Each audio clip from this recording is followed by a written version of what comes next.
How's it going, guys? SharkBlox here. So this game I'm playing right now is probably a game that you have also played. This game is not really anything special. If we take a look at it, all it is your kind of basic gradient base plate. It's got a free model of a treehouse on there, and it's also got a free model of Jeff the Killer. The guy probably also added in these admin commands. He probably didn't really know what they were. He probably just clicked on it and added it into the game. But yeah, this game is not really something that you'd see many people playing, but this game is actually incredibly popular. It's not really popular as in people like it. It's just got loads and loads of visits, and quite a lot of people are playing this all the time.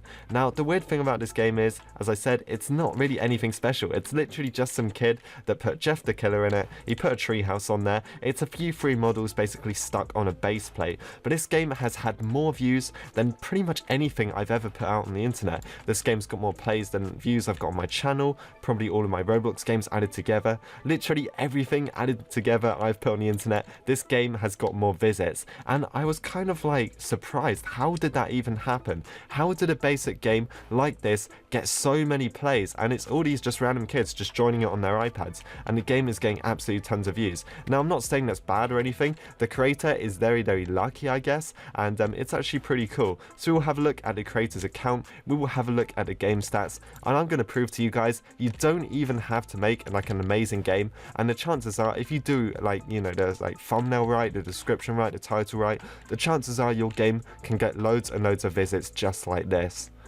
So here is the game. It's called Survival the Jeff the Killer. Straight away, the title, and it doesn't really make sense. I mean, obviously it's spelt right, but it's just a bit weird. As you can see, it's got nearly 4,000 people playing it, 3,919. The like to dislike ratio is 55% likes, which isn't really that good. Basically means tons and tons of people have left a dislike on it.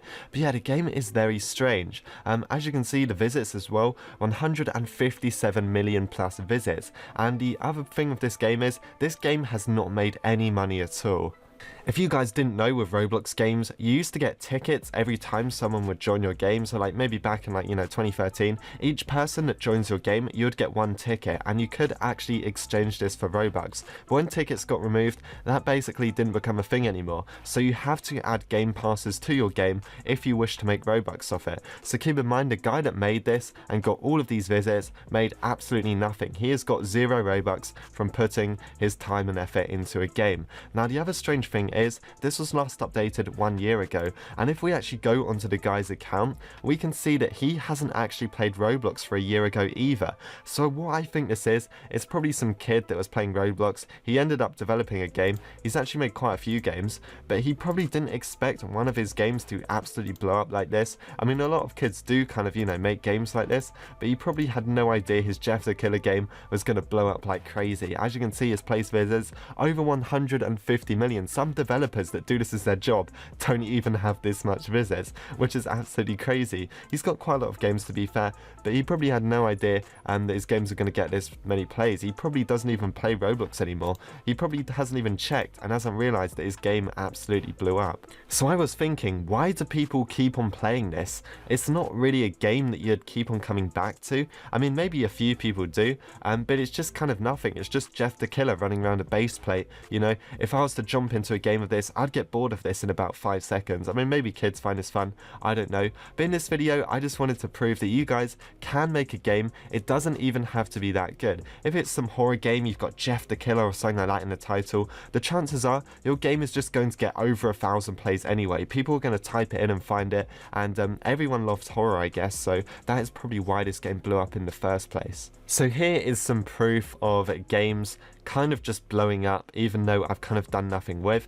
Robocops 4, this is actually one of my Roblox accounts. I don't really use it much. It's kind of abandoned. I mean, Robocops 12, what I'm talking about. It's kind of abandoned, but it does have a few games on there, and one of the games kind of blew up. Now, it's called Escape the Evil Witch Obby, has 15k visits. The thing is, I didn't do anything to this game. This game was uncopy locked. Literally, all I did was just like made it public on the account, and it ended up getting 15k plays. obbies. Now the thumbnail's missing, it doesn't really look that good, which is probably why people aren't playing it anymore. But let me just show you. Here you go. I'm sure you guys have probably played this obby before anyway. I don't know if this obby was leaked or anything like that, but it's around on Roblox. It's uncopy locked. Anyone can take it and pretty much do what they want with it. And yeah, this is pretty much what it is. Now I did actually end up giving a copy of this obby to my cousin, exactly the same one. He uploaded it the same as me, and look at this. He called his Escape the McDonald obby. Keep in mind, mine's called the Witch obby. He changed his to McDonald's obby, and look at this, 600,000 visits, and literally didn't do anything to it. So I guess it just proves you don't really have to be an expert to get all these plays. So as you can see, the same as mine, he did do a bit of effort. He stuck in some McDonald's signs, but apart from that, nothing really changed at all. And as you can see, people are still playing it right now. How crazy is that? You can literally take a game, you don't even have to build it, and you can get all of these people playing it. Now he did actually end up adding game passes to it, and I'm pretty sure they work. I'm not 100% sure, but you guys can see people did actually buy them, so he must have got a couple of Robux from this. Obviously, considering how many visits it got, not really amazing, but you know, he must have got a couple of hundred Robux, and that's not really too bad. So yeah, 600k visits, sold a few game passes. So if you guys are thinking of making a game that you want to get popular, I would recommend adding a few game passes to it. Make sure they work, obviously, you don't want to scam people, but yeah, if you added basic game, add some game passes, you never know, you might get a bit of Robux from it. Area 51 games as well. This map is all over the catalog, and people can pretty much just paste it in and add their own killers to it. And just like this guy, he got over nearly 500 million visits. That is absolutely crazy. Has he got game passes on there though? Let's find the store, and yes, he does. Do people actually buy these game passes? And yes, they've had a lot of sales. So yeah, just proof you can literally go over to the catalog, you can find some stuff, you can add them into games, and who knows, your game might actually blow up, so it's definitely worth a try. So there you go guys, that is pretty much it for this video. It really does intrigue me how a basic game like this can get so many visits and the guy probably has no idea. Here is Jeff the Killer, he's probably going to kill me right now, but yeah, it's actually pretty crazy, and I guess this game is okay. I don't think he made anything in it though. I think he just pasted stuff in, but there you go. It proves you don't have to be an expert at coding or anything like that. You can paste a few things in, make your own custom game, and who knows, people might enjoy it. If you guys enjoyed this video, make sure to like and subscribe, and I will see you guys in the next one.